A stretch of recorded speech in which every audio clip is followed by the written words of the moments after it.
साथी नमस्कार, मैं हूं पंकज उपाध्याय। आप देख रहे हैं अनंत वक्ता। आज बांग्लादेश पे बात करेंगे। मेरे साथ हर बार की तरह परमानंद पांडे जी हैं। पांडे जी, स्वागत है कार्यक्रम में आपका। तो सबसे पहले तो यही जानते हैं कि वहां के उपजे संकट में भारत की भूमिका क्या है। कि जो 1971 की लड़ाई में शामिल हुए थे जी, उनके परिवारजनों को वहां पर जॉब में रिजर्वेशन काफी दे दिया और जॉब में रिजर्वेशन के कारण जो स्थानीय मुस्लिम जो लोग थे वो काफी इससे नाराज चल रहे और उनका ये कहना था कि नहीं, इतना रिजर्वेशन इनको नहीं मिलना चाहिए। हालांकि हाई कोर्ट ने भी, बांग्लादेश के हाई कोर्ट ने भी इस चीज को कह दिया कि नहीं, इनको रिजर्वेशन मिलना चाहिए, क्योंकि इस देश को बनाने में और नया रूप देने में इनकी भूमिका अधिक है। इस नाते उनके परिवारों को पूरी तरह से सरकारी नौकरियों में तरजीह दी जानी चाहिए, ज्यादा इम्पोर्टेंस दी जानी चाहिए। किन के लिए?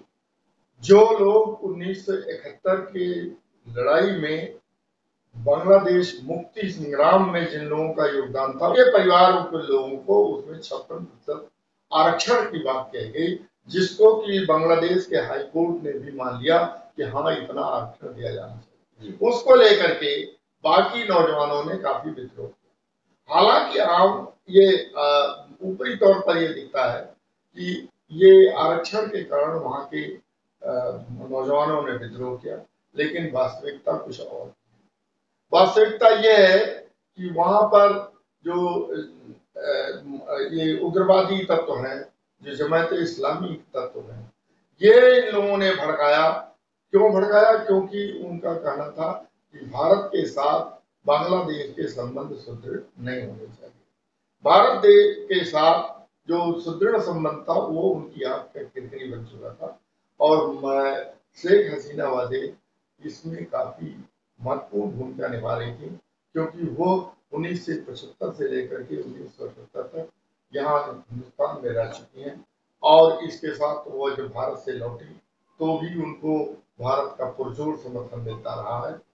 भारत की भूमिका उस देश के निर्माण में रही है, इसे ये किसी से न तो छुपा है, ना छुपना चाहिए। तो बड़ा सवाल ये है कि अगर 30 साल से 35 साल की उम्र के नौजवानों में इतना बड़ा असंतोष है, तो भाई इलेक्शन शेख हसीना को हराया जा सकता है। अगर इतने बड़े विद्रोह की क्या जरूरत? आपकी बात ठीक है, लेकिन ये इलेक्शन हराने जिताने की बात तो तभी हो सकती है जब लोग लोकतंत्र में विश्वास करें। ये जो भीड़ इकट्ठा हुई है, आप साफ तौर पर देखिए कि ये लोकतंत्र में कोई विश्वास का नहीं है। ये अगर होता तो अभी कुछ ही दिन पहले ही वहां पर चुनाव हुआ था। उस चुनाव में शेख हसीना को काफी बहुमत से जीत मिली और वहां से हटाया गया। जब मिलिट्री का जो चीफ है वो उन्हीं के द्वारा अपॉइंट किया गया था, 1 महीना पहले ही अपॉइंट हुआ है और उसने कहा था कि आप 45 मिनट के भीतर इस देश को छोड़ दें और उनको छोड़ करके भारत आना पड़ा। हालांकि भारत में उन्होंने शरणार्थी के रूप में नहीं आने की बात कही है, तो उनका, क्योंकि उनकी लड़की जो है इंग्लैंड में मेंबर ऑफ पार्लियामेंट है, वहां पर हाउस ऑफ कॉमन्स में है और इनके परिवार के लोग हांगकांग में हैं, इनके परिवार के लोग और जगहों पर हैं, अमेरिका में हैं।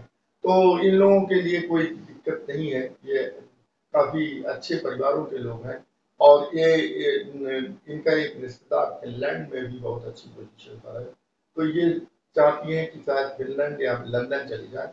लेकिन जो एक टाइम गैप, थोड़ा समय के लिए उन्होंने भारत में अपने को कहा है कि हमको हमारे ईंधन को भरवा दिया जाए जिससे कि हम जा सकें वहां पर।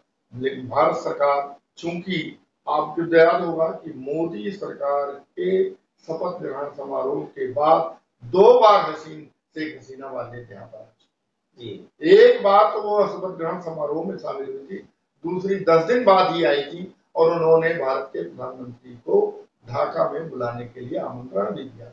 तो इस तरह से भारत का संबंध उनके साथ एक बहुत अच्छा रहा है। इसी नाते भारत ने उनको यहाँ पर एक स्टाफ गाइड अरेंजमेंट के तहत यहाँ पर रखा है।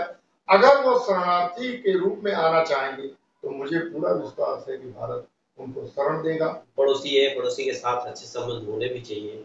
हो भी रहा है। भारत सरकार इसमें मजबूती से काम भी कर रही है। आशा है वहाँ जल्दी से शांति आएगी। पांडे जी, आज के लिए बस इतना ही। ऐसे ही किसी दूसरे कंटेंट के साथ फिर से भेंट होगी जल्दी ही, आप सुन पाएंगे। एक बात और, आपको इसमें अच्छा भरा भला बुरा जो कुछ भी लग रहा है कमेंट जरूर करके बताएं। चैनल के डैशबोर्ड पे जाइए और सारी वीडियोस को देखिए, बहुत सारे आपके काम के कंटेंट। धन्यवाद।